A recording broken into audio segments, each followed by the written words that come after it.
Assalamualaikum warahmatullahi wabarakatuh. Halo semuanya, bagaimana kabar kalian? Semoga kalian dalam keadaan sehat walafiat. Di video kali ini kita masih melanjutkan materi tentang jaringan hewan.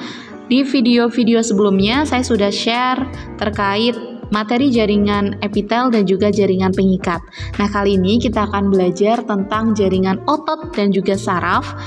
Dengan tujuan pembelajaran yaitu peserta didik mampu memahami struktur dan fungsi dari jaringan otot dan juga jaringan saraf.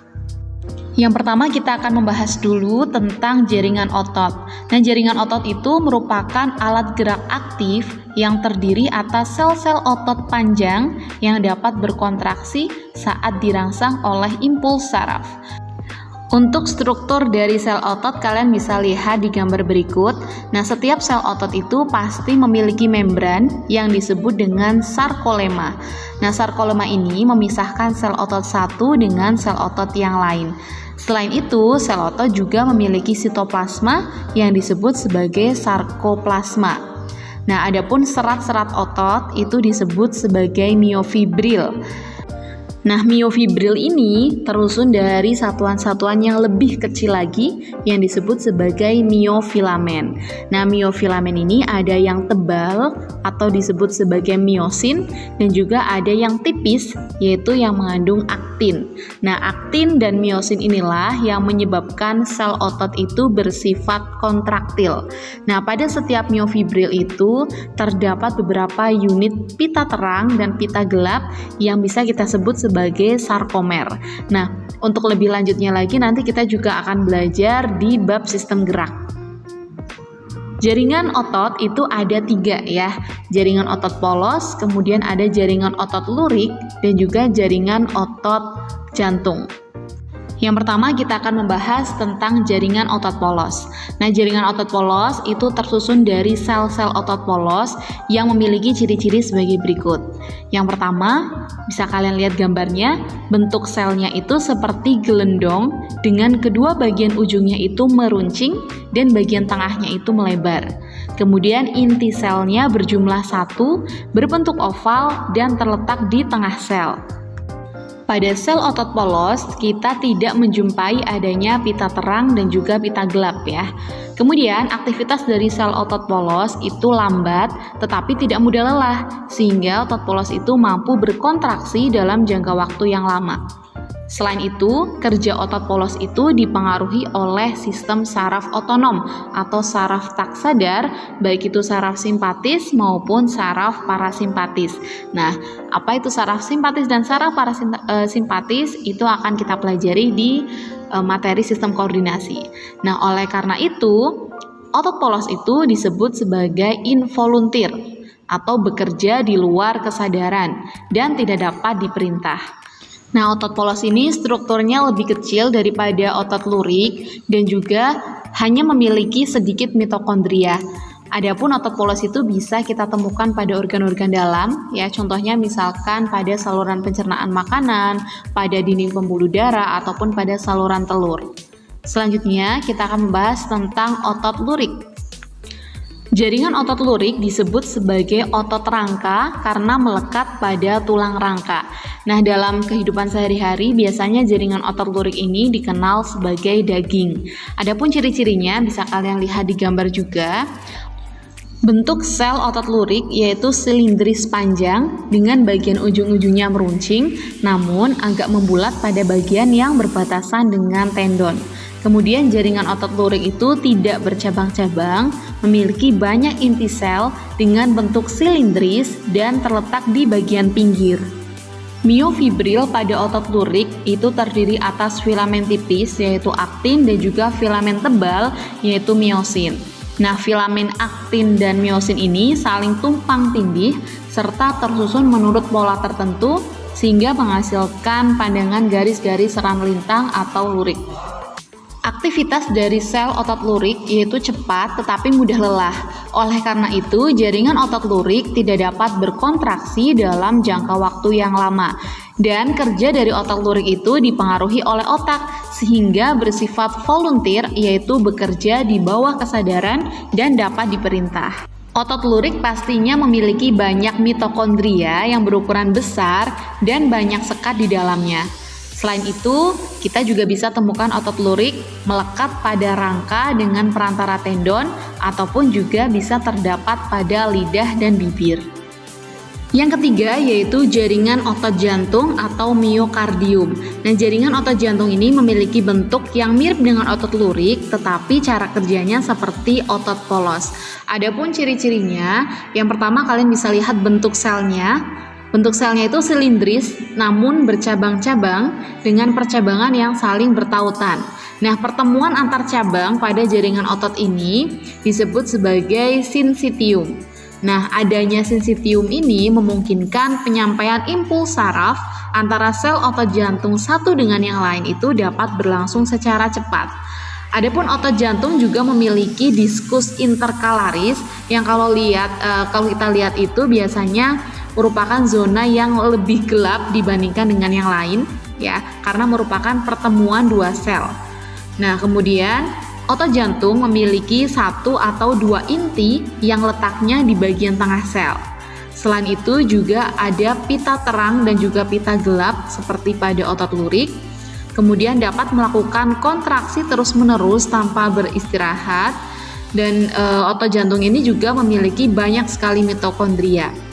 Selain itu, kerja otot jantung dipengaruhi oleh saraf otonom sehingga bersifat involuntir atau bekerja di luar kesadaran dan tidak dapat diperintah. Nah, di dalam otot jantung itu terdapat serat Purkinje, yaitu serat otot jantung yang mampu menghantar impuls dengan kecepatan 5 kali lipat kecepatan hantaran serabut otot jantung. Serat Purkinje ini terletak di endokardium, yaitu lapisan dalam otot. Nah, namanya juga otot jantung ya, pasti letaknya itu hanya ada pada jantung. Jaringan hewani yang terakhir yaitu jaringan saraf. Nah, jaringan saraf ini berfungsi untuk menghantarkan impuls atau rangsangan. Nah, jaringan saraf menghantarkan impuls dari alat-alat indera ke pusat saraf yaitu otak dan sumsum tulang belakang, serta menghantarkan impuls dari pusat saraf ke organ yang lain. Nah, jaringan saraf ini tersusun dari dua macam sel, yaitu ada neuron atau sel saraf dan juga neuroglia atau sel penyokong. Kita akan bahas dulu terkait neuron atau sel saraf. Nah, seperti yang kalian lihat di gambar, ini sudah sangat familiar ya. Nah, neuron ini terdiri atas badan sel, kemudian ada dendrit, ada akson atau neurit, ada selubung mielin, ada sel Schwann, dan juga nodus Ranvier. Yang pertama kita lihat ada badan sel yang merupakan bagian utama dari neuron yang fungsinya itu adalah menerima impuls dari dendrit. Nah, di dalam badan sel itu terdapat sitoplasma, inti sel, anak inti sel, dan organel yang lainnya. Yang terutama di situ ada inti sel ya, berarti berfungsi mengatur kegiatan sel saraf serta berperan dalam pengaturan sifat yang dimiliki oleh keturunan sel tersebut. Kemudian ada dendrit yang merupakan cabang-cabang badan sel yang pendek yang berfungsi menghantarkan impuls atau rangsangan dari neuron sebelumnya ke badan sel. Kemudian ada akson atau neurit yang merupakan cabang badan sel yang panjang dan berfungsi untuk menghantarkan impuls dari badan sel menuju ke neuron berikutnya. Nah, pada akson ini terdapat benang-benang halus yang disebut sebagai neurofibril. Nah, akson sendiri kita lihat ya bentuknya silindris dengan bagian ujungnya itu bercabang-cabang. Nah, setiap cabang itu memiliki kantong-kantong kecil yang disebut sebagai tombol sinapsis atau gelembung sinapsis. Nah, sinapsis inilah nantinya akan berisi zat kimia yaitu berupa neurotransmitter yang merupakan senyawa neurokimia yang bertugas menyampaikan pesan antara satu sel saraf ke sel saraf yang lainnya. Selanjutnya ada selubung mielin, yaitu selubung lemak yang membungkus akson dan berfungsi sebagai pelindung bagi neurit agar tidak mengalami kerusakan. Selanjutnya, sel-sel yang membungkus dan membentuk selubung mielin itu disebut sebagai sel Schwann. Nah, fungsi dari sel Schwann ini yaitu mempercepat pergerakan impuls, kemudian juga membantu menyediakan makanan untuk akson dan juga membantu akson melakukan regenerasi. Dan bagian yang terakhir yaitu ada nodus Ranvier yang merupakan lekukan di antara segmen selubung mielin atau bagian dari akson yang tidak tertutup selubung mielin. Nah, fungsi utamanya adalah sebagai batu loncatan untuk mempercepat pergerakan impuls ke otak maupun sebaliknya. Nah, nodus Ranvier ini memungkinkan impuls itu bisa meloncat dari satu nodus ke nodus lainnya sehingga rangsangan itu pastinya akan lebih cepat sampai tujuan. Untuk bentuk neuron sendiri itu bisa kita bagi misalkan menjadi beberapa tipe. Yang pertama berdasarkan percabangan pada badan selnya, neuron itu dibagi menjadi 3 tipe. Yang pertama yaitu neuron unipolar. Nah, bisa kalian lihat di gambar, neuron unipolar ini adalah neuron yang badan selnya hanya bercabang satu. Contohnya kita temukan pada hewan tingkat rendah.